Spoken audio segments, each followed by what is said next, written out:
नमस्कार सर। नमस्कार, नमस्कार उर्मी जी, नमस्कार। हमारे सभी दर्शकगण को भी मेरा प्रणाम।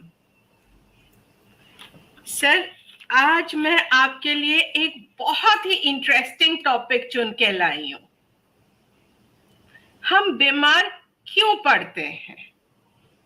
So I need to have this discussion with you about our diseases and the planets concerned.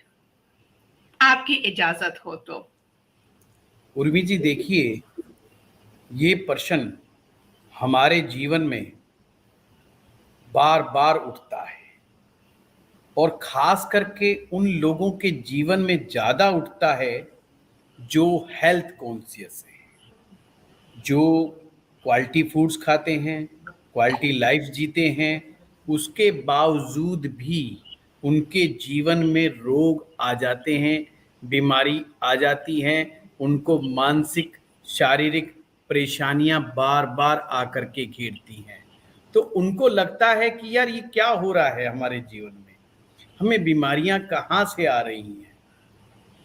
अब हम चलते हैं कि ज्योतिष इस विषय में क्या समझता है, क्या कहता है, हमारी आध्यात्मिक थ्योरी क्या कहती है।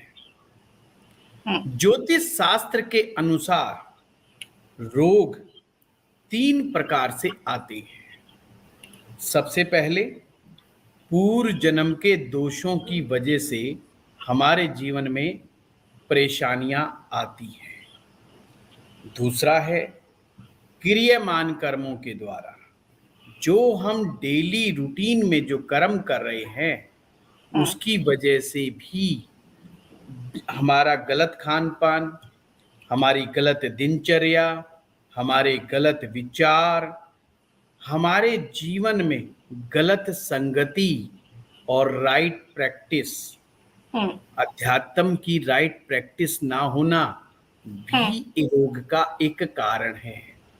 तीसरा सबसे बड़ा कारण ज्योतिष के अनुसार वो है हमारे ऐसे ग्रह की महादशा, अंतरदशा, जो ग्रह हमें रोग देने में सक्षम है। तीनों ये तो ही समझ आ चीजें गया। हाँ। तीनों ही चीजें उर्मी जी हमारी जन्म पत्रिका में वेल डिस्क्राइब हैं। पूर्व जन्म से संबंधित जो दोष हैं उनको भी बहुत अच्छे से एक्सप्लेन किया गया है। हम जो इस जन्म में क्रियामान कर्म में अपनी डेली रूटीन लाइफ में जो जो प्रॉब्लम क्रिएट करते हैं, स्वयं से क्रिएट करते हैं, वो भी हमारे ग्रह स्थिति के कारण ही होता है। फॉर एग्जाम्पल, हमें सभी को पता है जब हार्ट की प्रॉब्लम है, जब लीवर की प्रॉब्लम है, जब डाइजेस्टिव इशू है, तो हमें तला फला खाना नहीं खाना है, जंक फूड नहीं खाना है, पैकेज वाला खाना नहीं खाना है, हमें नेचुरल खाना खाना है। फिर भी अगर किसी व्यक्ति के सेकंड हाउस में पाप ग्रह होगा या सेकंड का लॉर्ड पाप ग्रह के साथ होगा, पाप ग्रह के द्वारा ग्रसित होगा, पाप कर्तरी दोष में होगा, तो वो इंसान बार बार इंक्लाइंड होगा वैसा ही खाना खाने के लिए। तो ये क्या हुआ, इस ग्रह की स्थिति की वजह से वो अपने क्रियमान कर्म को नहीं सुधार पा रहा है। ऊपर से ऐसा ग्रह जो कि रोग कारक है, परेशानी कारक है, उसकी महादशा, अंतरदशा या प्रत्यंतर दशा अगर आरंभ हो जाए तो ऐसे में उसको रोगों का शिकार होना पड़ता है। अब हमें यहाँ पर ये पॉइंट नोट करने वाला है कि कौन से ग्रह हमें रोग देने में ज्यादा सक्षम है, कि कौन से ग्रह की कौन सी अवस्था हमें रोगी बना सकती है। तो उसके लिए हम एक एक पॉइंट करके चलते हैं। सिंपल बात है। सर, उससे पहले मैं आपसे क्लैरिटी चाहती हूँ। यहाँ जी तक तो हमें समझ आ गया, बट अगर हम एक एग्जाम्पल उठाना चाहें, जैसे बीमारियों को हम 3 तरीके से क्लासिफाई करते हैं। छोटा मोटा बुखार हुआ 3 दिन का, 5 दिन का, जुकाम हुआ, नजला हुआ, वो हमें भी पता है कि ठीक हो जाएगा। दूसरा होता है कि हमें लाइफ लॉन्ग दवाइयां लेनी पड़ती हैं। हमें पता है कि हमें थोड़ा परहेज करना चाहिए, जैसे BP, cholesterol, diabetes, not life threatening but life long दिक्कत। तीसरा वो कैटेगरी आता है जिसका हमें ही नहीं पता कि क्या होगा।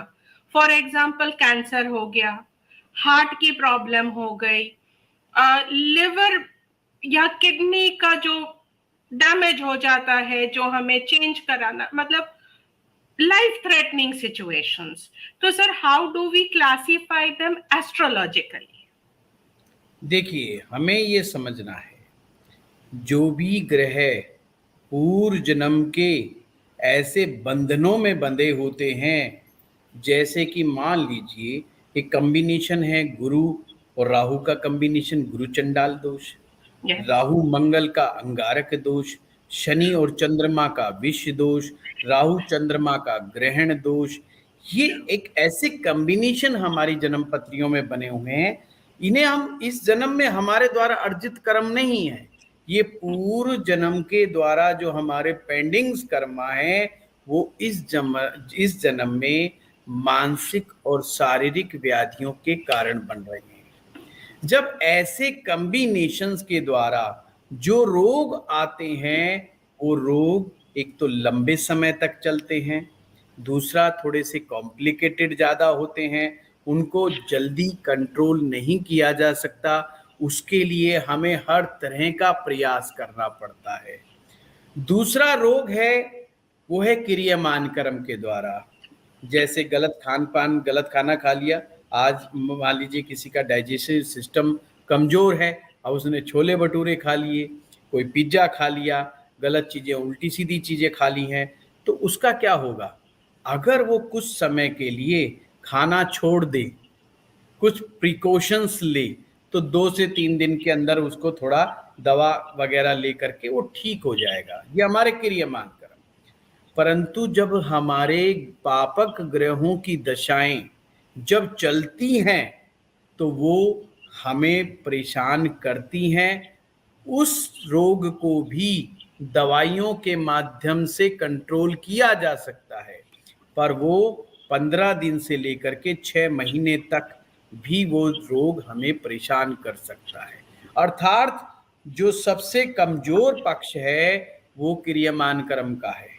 उसको हम डेली डाइट के द्वारा, अपनी रूटीन लाइफ के द्वारा, योग के द्वारा, कुछ आध्यात्मिक प्रैक्टिस के द्वारा हम उसको जल्दी कवर कर पाते हैं, जल्दी कंट्रोल कर पाते हैं। दशाओं में जब तक हम ग्रह शांति नहीं करते, उचित दान नहीं करते, उचित आध्यात्मिक प्रैक्टिस नहीं करते, जब तक उस ग्रह के दुष्प्रभाव को कम नहीं किया जा सकता। जब तक दुष्प्रभाव कम नहीं होगा, वो रोग भी शांत नहीं होगा। एक मैं कमाल की बात आपको बताना चाहता हूँ। अगर दशाएं खराब होती हैं, उस समय जब हम दवाइयाँ लेते हैं, औषधियाँ लेते हैं, परामर्श लेते हैं, वो भी सही तरह से फलित नहीं होता। इसलिए शास्त्र में ये बात कही गई है, माहुरत बहुत आवश्यक है दवा के लिए, ग्रह शांति आवश्यक है। अगर किसी को लगता है वो दवा खा रहा है, दवाई अच्छा असर पैदा नहीं कर रही है, रोग को सही ढंग से कंट्रोल नहीं कर पा रही है, तो उसको आवश्यकता है किसी अच्छे ज्योतिषाचार्य से मिलने की, जो ये उसे बता सके ये रोग किस ग्रह के कारण से आया है, इस ग्रह की शांति किस प्रकार से की जानी चाहिए, और किस अच्छे मुहूर्त में फिर से दोबारा औषधि सेवन को आरंभ करना चाहिए, कौन सा मंत्र की प्रैक्टिस करनी चाहिए, जिसको करने के बाद उसका रोग जल्दी ठीक हो सके। उस ग्रह के हिसाब से जो रोग आया है, उस रोग को सही ढंग से कंट्रोल किया जा सके। बड़े से बड़ा वैद्य, पुराने समय में तो वैद्य को ज्योतिष पढ़ना अनिवार्य था। अगर सही समय पर, सही अनुपान में, सही ढंग से अगर औषधि ना दी जाए तो अपना अच्छा रिजल्ट्स नहीं दिखाती। कभी कभी तो ये देखा गया है, गलत समय पर गलत मुहूर्त में ली गई औषधि साइड इफेक्ट ज़्यादा क्रिएट करती है। अब इसमें एक चीज़ की छूट है, अगर कोई बीमारी लाइफ थ्रेटनिंग है, जैसे हार्ट से रिलेटेड कोई इश्यू हो गया, किडनी एकदम से फेल हो गई, जिसमें तुरंत बीमारी को कंट्रोल मैनेज करना पड़ता है, उसमें मुहूर्त का कोई विधान नहीं लिखा। उसमें लिखा है तुरंत से तुरंत उस बीमारी को कंट्रोल करने का आप कार्य करें, और साथ में उसका कोई भी परिवार का व्यक्ति, ब्लड रिलेशन का व्यक्ति, उस व्यक्ति के नाम से दान, पुण्य और मंत्र अभ्यास, ब्राह्मणों के माध्यम से महामृत्युंजय मंत्र का अभ्यास, गायत्री मंत्र का पाठ, ग्रह शांति के लिए वैदिक मंत्रों का पाठ से तुरंत आरंभ करवा देना चाहिए। भगवान शिव का रुद्राभिषेक उसके परिवार वालों को उनके नाम से करवाना चाहिए। यानी कि जो जीवन रक्षक उपाय हैं, उन जीवन रक्षक उपायों को तुरंत अप्लाई करना चाहिए, जिससे प्राण रक्षा करने की व्यवस्था हो सके। आध्यात्मिक रूप से एक ये मान्यता है कि इससे जो हमारे पास जो वाइब्रेशंस आते हैं, मंत्रों के वाइब्रेशन जो मिलते हैं, जो हमें आध्यात्मिक दैवीय जो शक्तियां प्राप्त होती हैं, वो उस समय दी जाने वाली बीमारियों को शक्ति और सामर्थ्य प्रदान करती हैं, जो हमारे जीवन रक्षा करने में और भी ज्यादा मददगार साबित होती है। तो इस तरह से प्रयास किया जाना चाहिए। अब हमें समझना होगा, कुछ ग्रह देखने में बड़े अच्छे प्रतीत होते हैं, और जैसे कि जब भी हम कहते हैं कि फला ग्रह वक्री है, तो वक्री ग्रह मेटेरियलिस्टिक चीजों को मामले में बहुत अच्छा रिजल्ट देता है। धन धान्य के मामले में वक्री ग्रह अच्छे माने गए हैं। साम दाम दंड भेद की नीति वक्री ग्रह के पास होती है। कलयुग के जमाने में वक्री ग्रह वाला व्यक्ति ज्यादा सफलता प्राप्त करने के चांस रखता है, परंतु इसके विपरीत हेल्थ के मामले में वो ग्रह उसके लिए अच्छा असर नहीं करता।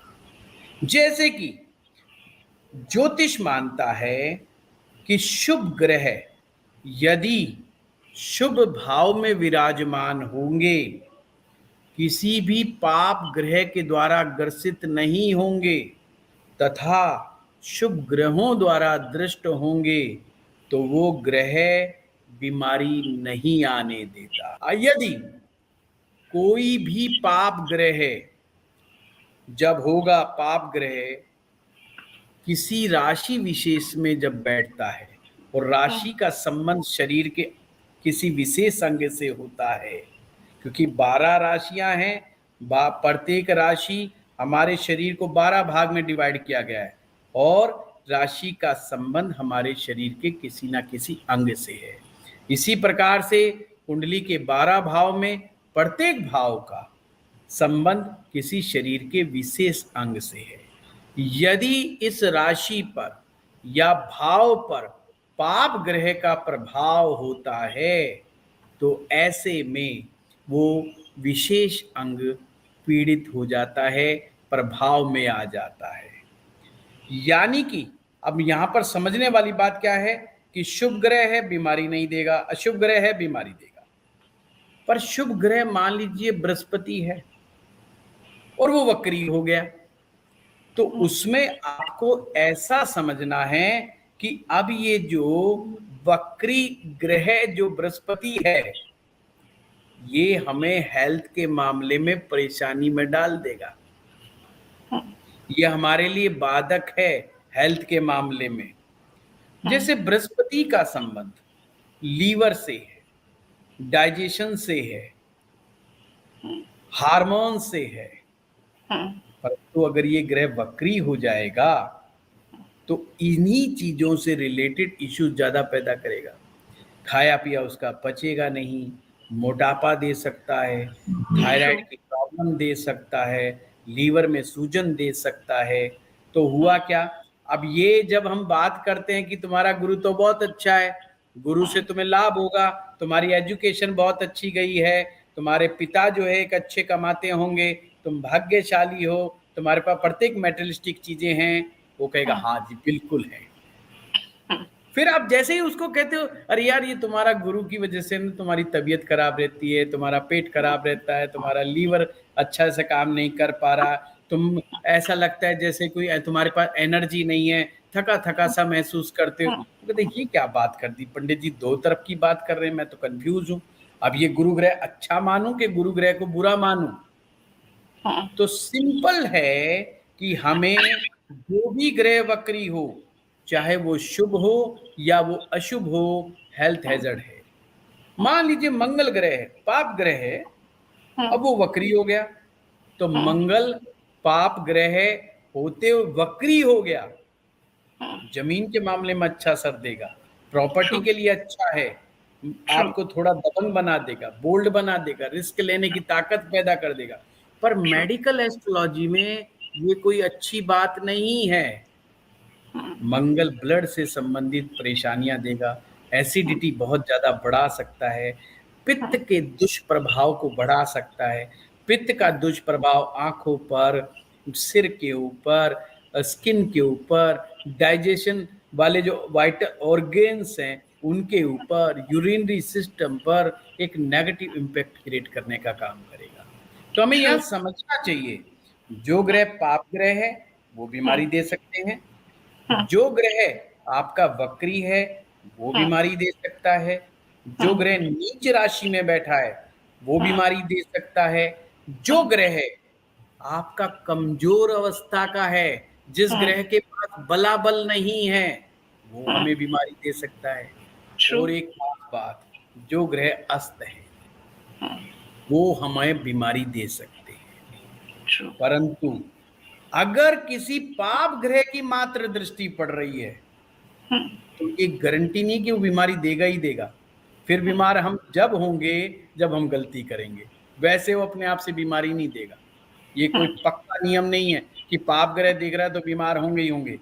अगर वो चाहे अपनी लाइफस्टाइल को सुधार करके सही खान पान के माध्यम से बुरे ग्रह की दृष्टि होते हुए भी वो काफी हद तक अपने आप को सेफ कर सकता है। तो ये हमें मेडिकल एस्ट्रोलॉजी में समझना होगा, हमें डायग्नोज करना होगा अपनी कुंडली में, हम हमारे जीवन में, हमारी जन्म पत्रिका में कौन सा पाप ग्रह किस राशि को, किस भाव को पीड़ा पहुंचा रहा है, और कौन सा ग्रह जो स्वयं पीड़ित अवस्था का है उसको डायग्नोज कर लो। वहीं से ही रोग आने की संभावनाएं बनती हैं। साथ में कुछ फार्मूला मैं आपको और देता हूं। आपके कुंडली में बैठा हुआ सूर्य ग्रह ये डिसाइड करता है कि बीमारी इनके जीवन में आने दूं कि ना आने दूं। इसीलिए फर्स्ट हाउस, फर्स्ट हाउस का कारक है सूर्य। सूर्य ओवरऑल हेल्थ का कारक है।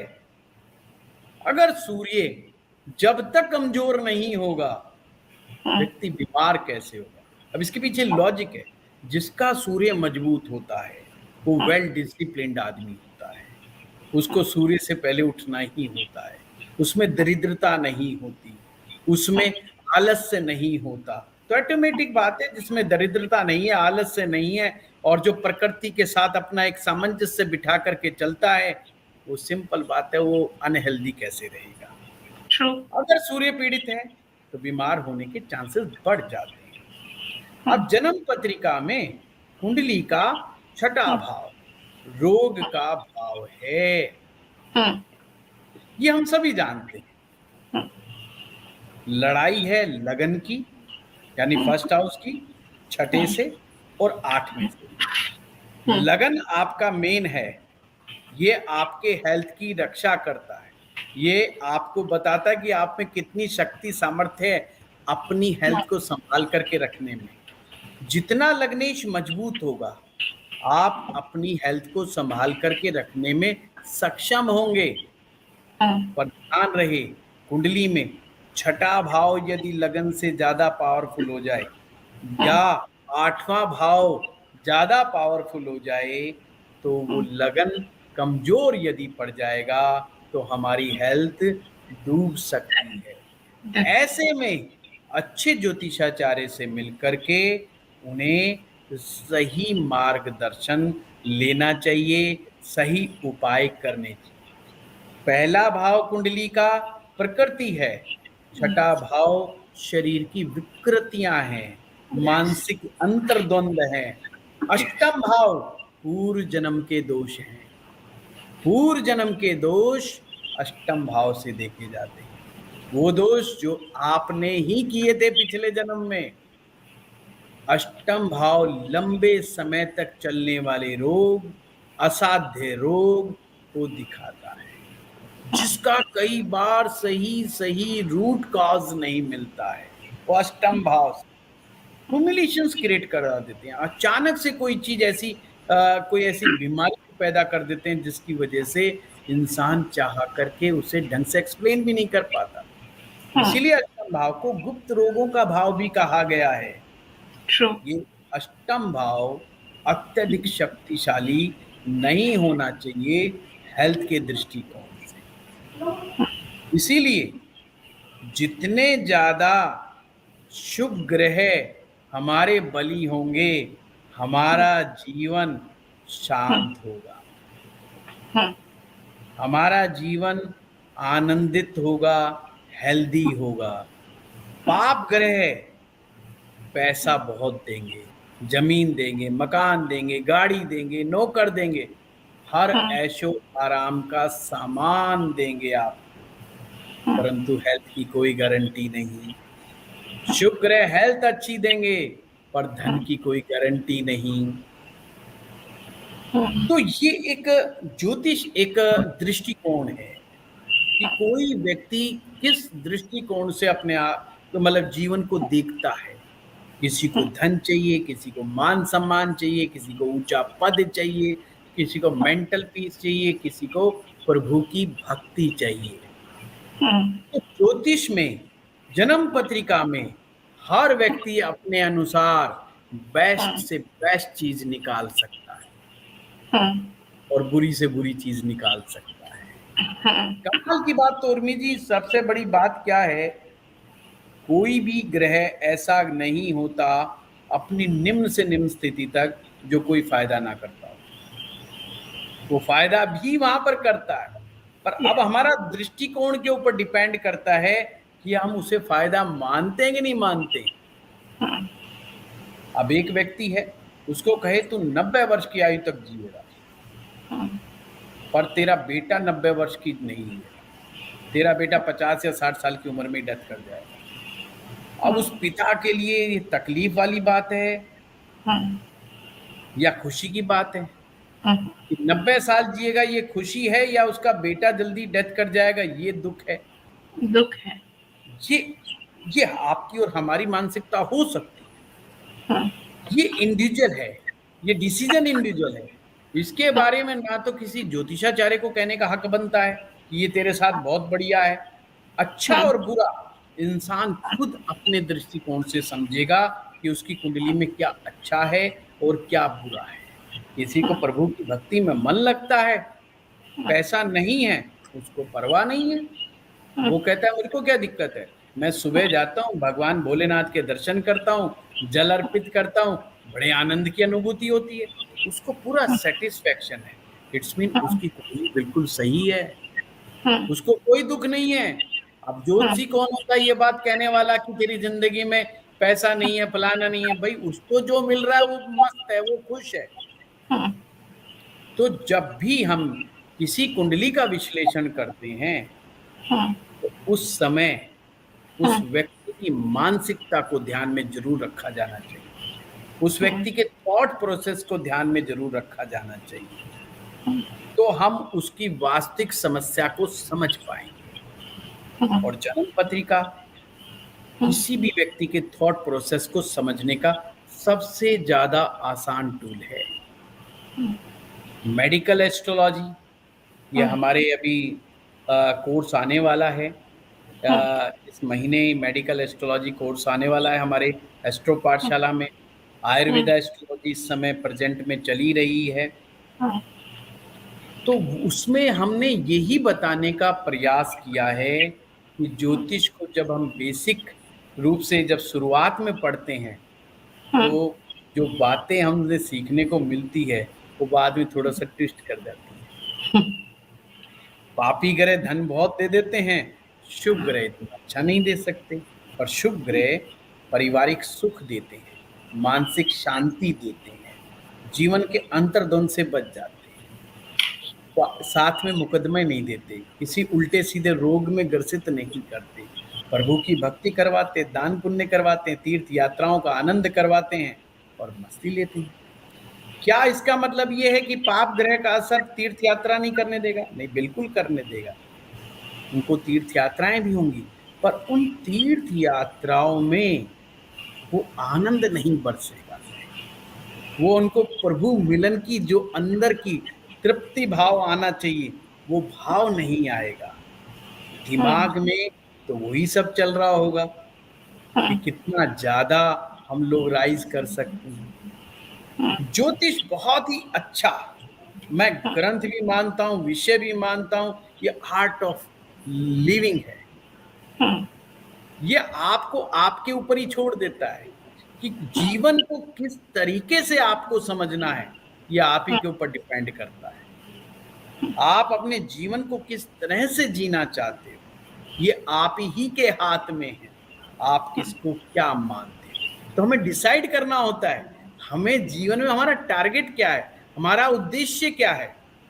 आपकी जन्म पत्री, जिस समय आप इस धरती पर आए, जिस समय धरती पर आपका अवतरण हुआ, उस समय आकाश के मानचित्र पर ग्रह तारे नक्षत्रों की जो स्थिति बनी उसने आपको बहुत हद तक आपके जीवन को डिसाइड किया। और काफी हद तक हमें ज्योतिष शास्त्र ने गाइड करने का काम किया कि आपका उद्देश्य ये हो सकता है, आप इस उद्देश्य को साथ लेकर के चलिए, आप जीवन में बहुत अच्छा कर पाएंगे। इसी प्रकार से मेडिकल एस्ट्रोलॉजी हमें गाइड कर रही है कि हमें अपनी डाइट प्लान कैसे करना चाहिए, हमें अपना जीवन की दिनचर्या कैसे चलानी चाहिए। देखिए उर्मी जी, जीवन में किसी भी प्रकार का भोजन ना पूर्णतया गलत है ना पूर्णतया ठीक है। अगर आप बेस्ट से बेस्ट फूड उठा लीजिए और डेली उसको खाना शुरू कर दीजिए, वही भोजन आपके लिए बहुत तकलीफ देह हो जाएगा।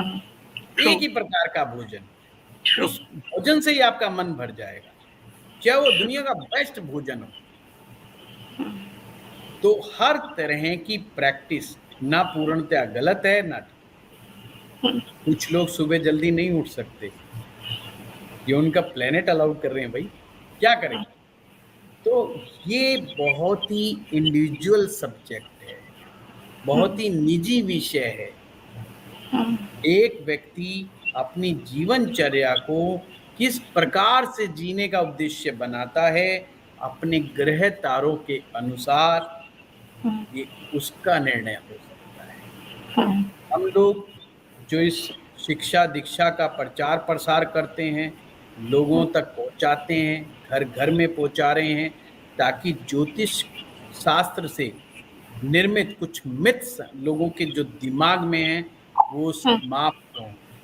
हम ये बताने का प्रयास कर रहे हैं हम ग्रहों से के अंडर में ही हैं, हम ग्रहों से दूर नहीं हैं। हमें ग्रहों से सामंजस्य स्थापित करना है। ग्रह यानी प्रकृति, हमने प्रकृति के साथ सामंजस्य स्थापित करना है। एक हमारा शरीर, हमारे शरीर की अपनी एक प्रकृति है। हमारा मन, जिस मन की अपनी एक प्रकृति है। इसीलिए तो 12 प्रकार की राशियां, हर राशि एक किसी एक व्यक्ति विशेष के मन की प्रकृति को ही तो बता रही है। हमारे शरीर की प्रकृति हमें एक स्पेसिफिक पॉइंट ही तो बता रही है। वही प्रकृति हमारे ब्रह्मांड में है। हम कितना उस प्रकृति के साथ तालमेल बना सकते हैं, जितना बेस्ट से बेस्ट हम अपना तालमेल प्रकृति के साथ बनाएंगे, उतना ही मदर नेचर हमें सेफ करेगी, हमें नर्चर करेगी और हमें उत्तम स्वास्थ्य प्रदान करेगी। जितना नेचर के करीब जाएंगे, अब नेचर के करीब हम, हर कोई कह देता नेचर के करीब जाओ, तो लोग सोचते हैं ऑर्गेनिक फूड खाओ, खेतों में जाओ, घूमने चले जाओ। नेचर के प्रकृति के नजदीक जाना यानी नेचर के नियर जाना का एक मतलब ये, आपके अंदर की जो शरीर की प्रकृति है उसको समझो, उसके करीब जाओ।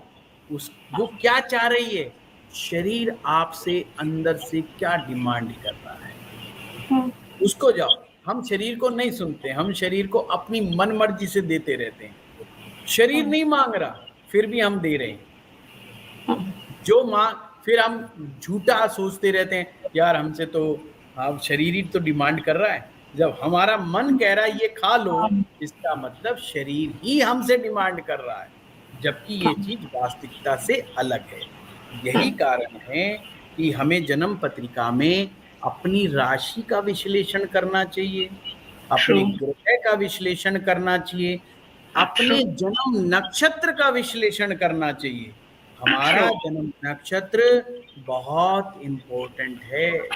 हमारे मन के रोग वहां से सबसे ज्यादा उत्पन्न होते हैं, इसलिए नक्षत्र का विश्लेषण करना भी अति आवश्यक है। अक्सर हम लगन देखते हैं, लग्नेश देखते हैं, छठा भाव, 8वां भाव, उपचय भाव, ये सब दिखते रहते हैं, पर हमारे जन्म नक्षत्र को अक्सर अवॉइड कर जाते हैं। देखिए वो नक्षत्र कौन सा है, उस नक्षत्र का स्वामी ग्रह कौन सा है, उस नक्षत्र के मंत्रों का जाप, उस नक्षत्र से संबंधित पाठ, पूजा, दान इत्यादि वस्तुएं लिखा हुआ है पुस्तकों में, बहुत आसानी से अवेलेबल है। हम उसे करके देखें, इस होलिस्टिक अप्रोच को भी अपना करके देखें, तो मेडिकल एस्ट्रोलॉजी हमें बहुत ज्यादा हेल्प करती है। ठीक है उर्मी जी? हाँ जी सर। सर पर एक क्वेश्चन था हमारे राजश्री जी का। जी। तो सर उन्होंने एक बहुत ही इम्पोर्टेंट सवाल पूछा है। वो पूछते हैं कि क्या शनि रेस्पॉन्सिबल है लॉन्ग टर्म इलनेस के लिए? डेफिनेटली शनि ग्रह को व्याधि कारक भी कहा गया है, यानी कि रोग देने का कार्य करना। जितने भी लंबे समय तक चलने वाले रोग होते हैं वो शनि ग्रह के द्वारा प्रदत्त है। और शनि ग्रह हमारा कार्मिक ग्रह है, जो पूर्व जन्म के जो कर्मास है उनका लेखा जोखा शनि ग्रह के पास ही होता है। अब शनि ग्रह आपके पूर्व जन्म के दोष, इस जन्म के दोष को इकट्ठा करके आपको उस हिसाब से रोग देने का काम करता है। शनि ग्रह चाहते हैं कि आप इस जीवन को शुद्धता पूर्वक जिए, बिना ईगो के जिए, आप किसी का मान मर्दन ना करें, किसी गरीब को ना सताएं, आप किसी को बेमतलब तंग ना करें। पर हमारे द्वारा, हमारे ईगो के कारण हम कर बैठते हैं कि कोई हमारा क्या बिगाड़ लेगा।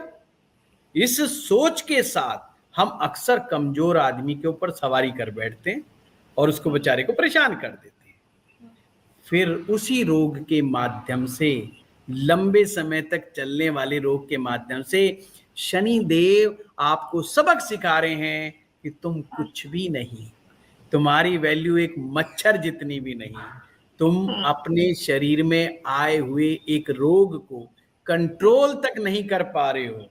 मिलियन डॉलर्स की जो रिसर्च है आपके विज्ञान की, वो बोनी बन करके रह गई है आपके सामने। वो कुछ नहीं कर पा रही। वो दवाइयां बदलते रह रहे हैं, डॉक्टर पे डॉक्टर बदलते जा रहे हैं, पर बीमारी अपने एक मुस्त होकर के चल रही है। ये उस इंसान की ईगो को तोड़ने का कार्य हुआ। ये शनि ग्रह करते हैं और ये बहुत जरूरी है।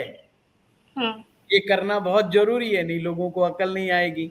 तो शनि ग्रह बेमतलब हमें तंग नहीं करते। शनि ग्रह तो हमारे परम मित्र हैं। वो हमारे नेगेटिव कर्मांश का भुगतान इसी जन्म में करवा देते हैं, ताकि हमारा आगे का जन्म, आगे का रास्ता हमारा सही सही हो।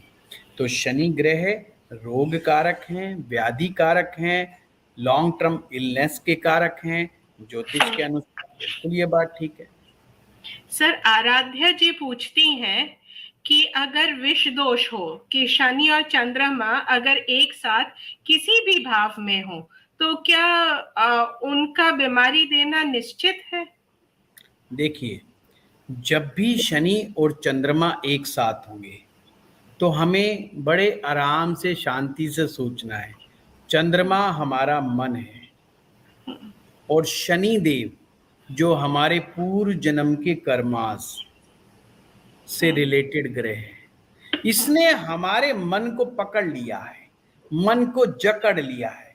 अर्थात हमारे मन पर पूर्व जन्म कृत दोष का दुष्प्रभाव मन पर होगा, मन पर भारीपन होगा। मन पर भारीपन का अर्थ है कि मन हमारा खुश नहीं रहेगा।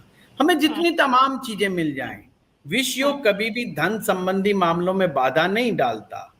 हमारे पास सब कुछ होते हुए भी हमें सेटिस्फैक्शन नहीं मिलता, हमें आनंद नहीं मिलता। हमें हमेशा एक भय की स्थिति का भान होता रहता है, कहीं ये ना हो जाए, कहीं वो ना हो जाए, अगर वो हुआ तो क्या होगा, फिर मैं क्या करूंगा। तरह तरह के नेगेटिव विचार मन पर ज्यादा दुष्प्रभाव डालते हैं। ये तो मन स्तर की बात हुई। हेल्थ के लिए ऐसे व्यक्ति को फूड पॉइजनिंग का खतरा बहुत रहता है और ऐसे व्यक्ति को दूध नहीं पीना चाहिए। खास करके शाम के समय तो बिल्कुल दूध छोड़ देना चाहिए। अगर उन्हें रात को दूध पीने की आदत है तो बिल्कुल त्याग देनी चाहिए। जितना रात के समय वो दूध पिएंगे उतना ही ज्यादा मानसिक रूप से प्रॉब्लम में आ जाएंगे। अगली बात, उनको छाती से संबंधित प्रॉब्लम, एलर्जिकल प्रॉब्लम्स होने का खतरा बनता है। किसी जहरीले जानवर के द्वारा काटा जाना या किसी, आप कह सकते हो जब मक्खी मच्छर टाइप की जो चीजें होती हैं वो ज्यादा काटे जाना, बाइट्स का जो है बहुत खतरा बना रहता है अक्सर उन लोगों को। दूसरी सबसे बड़ी बात, कोई भी बात उनके लिए कोई व्यक्ति अगर नेगेटिव कह दे, नेगेटिव बोल दे, तो वो नेगेटिव बात को अपने दिमाग में लंबी समय तक कैरी करके चलते हैं। वो बात उनके दिमाग से निकलती नहीं है। इसे ही कहते हैं मन में जहर घुलना। और जब मन में जहर घुल जाएगा तो व्यक्ति शांत कैसे रहेगा। उसकी रात की अक्सर नींद डिस्टर्ब हो जाती है, उसको जल्दी मेडिकेशंस पे जाना पड़ जाता है। तो शनि और ये चंद्रमा का विष दोष अक्सर हमें इस प्रकार से परेशान करता है। ऐसे में उचित दान बहुत जरूरी है, सही मंत्र की प्रैक्टिस बहुत जरूरी है, और सबसे बड़ी बात, प्राणायाम बहुत जरूरी है। उसमें भी 3 प्राणायाम, अनुलोम विलोम, नाड़ी शोधन और भ्रामरी, ये 3 प्राणायाम ऐसे व्यक्ति को करना ही चाहिए। किसी योगाचार्य के सानिध्य में जाकर के योग प्रैक्टिस करनी चाहिए, उसे मेडिटेशन करना चाहिए। भय मुक्ति के जितने भी टूल्स हैं उनको अपनाना चाहिए। माँ काली, जिन लोगों की कुंडली में भी शनि और चंद्रमा का विष दोष है, माँ काली की पाठ पूजा करने से, माँ काली के बीज मंत्रों का पाठ करने से, माँ काली के किसी मंत्र का उपयोग करने से, माँ काली के मंदिर में शनिवार के दिन दर्शन करने से और वहाँ पर दूध या चावल अर्पित करने से उस दोष को काफी हद तक कम किया जा सकता है। शनिवार के दिन नमकीन चावल गरीबों में बंटवाने से भी विष दोष काफी हद तक शांत होता है। तो हाँ, ये मेडिकल एस्ट्रोलॉजी के अनुसार ये मानसिक कष्ट का एक योग है। हाँ, आई रिमेम्बर सर, आपने हमें बताया था कि यंग डेज में चंद्रमा ही हमें इम्यूनिटी देता है। जी। तो सर, अगर चंद्रमा किसी भी रूप में पीड़ित हो, राहु, केतु, मार्स, हर किसी में ऐसे ही दिक्कतें आएंगी? नहीं, ग्रह अपने नेचर के अनुसार ही रिजल्ट देगा। जब चंद्रमा का संबंध शनि से होगा तो बात कुछ और होगी, जब चंद्रमा का संबंध सूर्य से होगा तो बात चेंज हो जाएगी, जब चंद्रमा का संबंध राहु से या केतु से होगा तो चीज बदल जाएगी। अगर राहु चंद्रमा एक साथ है तो यहाँ पर राहु अपना रोल अदा करेगा, शनि ग्रह नहीं करेगा, राहु करेगा। अब राहु चंद्रमा को अपने अलग मुकाम पर ले जाकर के नेगेटिव इम्पैक्ट क्रिएट करेगा। राहु चंद्रमा जब भी एक साथ होते हैं तो मन काफी उद्वेलित हो जाता है। ये लोग बड़े इमेज कॉन्शियस हो जाते हैं जब राहु चंद्रमा एक साथ होता है, ओवर सेंसिटिव हो जाते हैं। इनको लगता है कि हर कोई मेरे बारे में ही बातचीत कर रहा है, इनको लगता है कि मेरे खिलाफ साजिश ही चल रही है। तो मन पर एक्स्ट्रा ये लोड लेते रहते हैं, एक्स्ट्रा अलर्ट होने लग जाते हैं। यही कारण है इनके मन की शक्ति धीरे धीरे क्षीण होने लग जाती है और मानसिक कष्ट इनके जीवन में आने लग जाते हैं। इसी दोष की वजह से कभी कभी तो ये अपनी मैरिज लाइफ, कभी कभी अपने पारिवारिक लाइफ को भी डिस्टर्ब खुद ही कर बैठते हैं। वही वाला नेचर कि मेरे बारे में कोई अच्छा नहीं सोच रहा है, मुझे लोग गलत समझ रहे हैं, अपनी इमेज को लेकर के एक झूठी सच्ची एक इमेज खुद ही दिमाग में बिल्ड कर लेते हैं। ये चीज है। तो जब चंद्रमा का संबंध अलग अलग पाप ग्रहों के साथ अलग अलग बन करके निकलेगा। जी सर, अच्छे प्लैनेट्स जब उच्च के हो जाएं और सर वो भाव गलत नहीं कहूंगी, 6, 8 या 12 में, जैसे मानिए उच्च का शुक्र 6ठे भाव में, उच्च का चंद्रमा 8वें भाव में या उच्च का सूर्य 12वें भाव में। जब भी कोई ग्रह अपनी ही राशि में बैठता है, उच्च की राशि में बैठता है तो प्रसन्न माना जाता है। पर साथ में शर्त ये है, भाव जिस भाव में बैठे वो भाव भी अच्छा होना चाहिए तो ज्यादा लाभ होगा, तो वो ग्रह प्रसन्न अवस्था का माना जाएगा। जैसे आपने एग्जाम्पल लिया, शुक्र ग्रह मान लीजिए 6ठे भाव में बैठे हैं, वो भी मीन राशि के होकर के। अब मीन राशि शुक्र के लिए उच्च की राशि है। बहुत अच्छी बात हो गई कि शुक्र ग्रह को उच्च स्थान प्राप्त हुआ है। पर वो स्थान जब मिला तो 6ठे भाव का मिल गया। 6ठा भाव को समझिए, ये रोग का घर है, कोर्ट कचहरी मुकदमा लड़ाई झगड़ा सेपरेशन का घर है। और यहाँ पर आप शुक्राचार्य को बिठा रहे हैं जो कि प्रेम के ग्रह हैं, आनंद के ग्रह हैं। इन्हें क्या लेना देना लड़ाई झगड़े से भाई, ये क्या मतलब। उल्टा यहाँ पर शुक्र ग्रह फंस गए बेचारे। शुक्र ग्रह यहाँ पर एक चीज का मैं बात बताऊंगा कि ग्रह कभी भी ओवरराइट नहीं करते किसी सिचुएशन को। अगर किसी व्यक्ति का शुक्र उच्च का हुआ है, एक तो भगवान के आशीर्वाद से वो सुंदर ज्यादा हो जाता है, कोई नैन नक्श उसके बहुत अच्छे हो जाते हैं और लोग उनको जो चाहने लगते हैं वो बहुत ज्यादा चाहने लग जाते हैं। कई बार तो एक अनार 100 बीमार वाली कहानी भी हो जाती है कई बार। तो यहाँ पर भी ये दिक्कत है। पर यही शुक्र अपने आप में एक पीड़ित प्रकार से बिहेव करता है कि सब कुछ उसके पास होते हुए भी उसका रूप, सौंदर्य, बहुत अच्छी अच्छी बातचीत, सब कुछ है उसके पास, फिर भी लड़ाई झगड़े का कारण बन रहा है, जो शुक्र को अच्छा नहीं लगता। तो कहीं ना कहीं डेंट पड़ गया, रोग का बन गया कारक। यहाँ पर रोग भी है, रोग के घर में उच्च के शुक्र आकर के बैठे, इनका तो कोई मतलब ही नहीं बनता।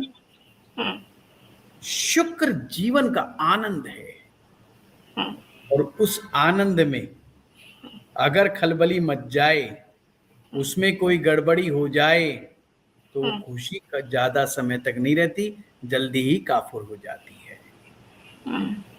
तो जब भी ऐसे लोगों के जीवन में कोई भी खुशी का पल आता है, कोई भी अच्छा इवेंट्स आता है, कोई ना कोई छोटी मोटी घटना ऐसी घट जाएगी जिससे मूड ऑफ हो जाएगा।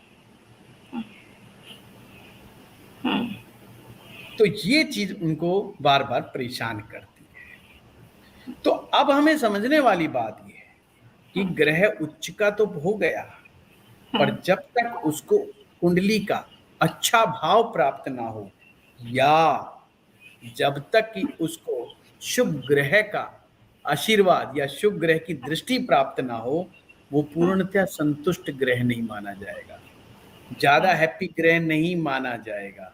सिर्फ कुछ सिचुएशन ज्योतिष में ऐसी आती हैं, जैसे छठे भाव का स्वामी आठवें में, आठवें का छठे में, 12वें में चला जाए, ये आपस में अगर करें तो ये विपरीत राजयोग, बुरा ग्रह बुरा भाव में भाव आपस में एक्सचेंज कर ले, वो अच्छा है। और शुभ ग्रह उच्च के ग्रह के लिए अच्छा स्थान होना जरूरी है। शुक्र देव भी तो गुरुदेव हैं, वो भी शुक्राचार्य हैं। कोई भी व्यक्ति, सकारात्मक व्यक्ति, उसको एक अच्छा स्थान चाहिए। हमारे घर में अगर कोई बहुत उच्च कोटि का विद्वान, प्रकांड पंडित अगर आएगा, कोई विद्वान व्यक्ति आएगा, कोई नामी ग्रामी व्यक्ति आएगा, कोई सेलिब्रिटी आएगा, हम उसको ऐरे गहरे तरीके से ट्रीटमेंट नहीं दे सकते। हमें उसको बैठने का उचित स्थान देना होगा, उसका मान सम्मान का पूरा ध्यान रखना होगा, जभी जा करके वहां पर हमारा मन माफिक काम बनेगा, नहीं तो मामला बिगड़ जाएगा।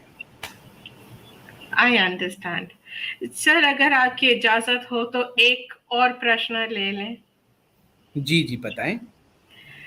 सर आराध्या जी लिखती हैं, लग्नेश ही अगर 6-8, इन्होंने 12 नहीं लिखा, तो क्या हमें लग्नेश के उपाय करने चाहिए हेल्थ के पॉइंट ऑफ व्यू? सबसे पहले उर्मी जी हमें ये देखना होगा, क्या लग्नेश छठे, आठवें, 12वें भाव में जब जा रहा है तो क्या ये कमजोर हो रहा है? जब तक कि लग्नेश कमजोर नहीं होगा तो आपको ज्यादा उपाय करने की आवश्यकता नहीं। जैसे वृष लगन है, वृष लगन में लगन का लॉर्ड शुक्र अगर छठे भाव में बैठ जाए तो बैठा तो अपनी राशि में ही जा करके। एग्जैक्टली। तो छठा भाव शुक्र के लिए अच्छा नहीं है, पर लग्नेश अपनी ही राशि में जाकर के बैठा है, तो बहुत बड़ा दुष्प्रभाव यहाँ पर नहीं बना। पर ज्योतिष के नियम के अनुसार लगन का लॉर्ड यदि छठे में जाता है, आठवें में जाता है या 12वें में जाता है, तो अपनी शुभता काफी हद तक हो बैठता है। यहाँ पर वो नियम जरूर लगाएं, अगर मंगल छठे में, शनि आठवें में और शुक्र 12वें में, यहाँ निष्फल नहीं होते, शुभ फल प्रदान करते हैं। अगर किसी भी व्यक्ति का लग्नेश 6, 8, 12 गया है और वो शुभता को खो रहा है, तो लग्नेश को मजबूत बनाने का कार्य करना चाहिए। उस लगन का जो स्वामी ग्रह है, उस ग्रह का रत्न धारण करना चाहिए, उनसे रिलेटेड देवी देवताओं का पूजन करना चाहिए। उन्हें ज्यादा अच्छा हो, जो भी उनके ग्रह के देवता को जो जो चीजें प्रिय हों, उनसे रिलेटेड कार्य करने चाहिए, जिससे लग्नेश बलवान बने। लगन का संबंध हमारे शरीर की ताकत शक्ति से तो है ही है, हमारी बुद्धि से भी है, हमारे विचारों से भी है। अगर हमारे पास अच्छे विचार ही नहीं आएंगे, कमजोर स्तर के आइडियाज आएंगे, जिनको हम एग्जीक्यूट ही नहीं कर सकते, तो हम जीवन में ज्यादा सफल भी नहीं हो सकते। लगन का लॉर्ड आपकी सक्सेस को भी डिसाइड कर रहा है, आपकी ग्रोथ को भी डिसाइड कर रहा है। आपके द्वारा लिए गए जीवन में फैसले जितने ज्यादा सक्षम और सामर्थ्य के साथ, सक्षमता के साथ फलित अगर होंगे, तभी आप जीवन में आगे प्रोग्रेस करोगे। और हमारे द्वारा लिए गए डिसीजन उल्टे सीधे हो गए, गलत साबित हुए, तो वही हमें 4 कदम पीछे लेकर के आते हैं। तो हमारी ग्रोथ कैसे होगी? बहुत लोगों की ये समस्या साथ में रहती है। ओके जी। सर टाइम तो बहुत हो चला है, पर पक्का एक लास्ट क्वेश्चन। जी जी। सर रेट्रोग्रेड यानी वक्री, नीच का ग्रह और कंबस्ट यानी अस्त, सर इन तीनों में क्या बीमारियों में कोई डिफरेंस आएगा? बिल्कुल, डेफिनेटली। वक्री ग्रह से जो बीमारी आएगी वो बार बार रिपीट होगी, दोबारा से आने का खतरा बना रहेगा। जैसे मान लीजिए किसी के कोलेस्ट्रॉल बढ़ गया, अब उसने कोलेस्ट्रॉल की दवा ली और उसने दोबारा टेस्ट कराया 3 महीने बाद, 6 महीने बाद, बड़ा अच्छा डाइट कॉन्शियस तरीके से उसने लाइफस्टाइल को जिया। डॉक्टर ने कहा रिपोर्ट बहुत अच्छी है, तुम्हारा कोलेस्ट्रॉल बिल्कुल कंट्रोल हो गया है।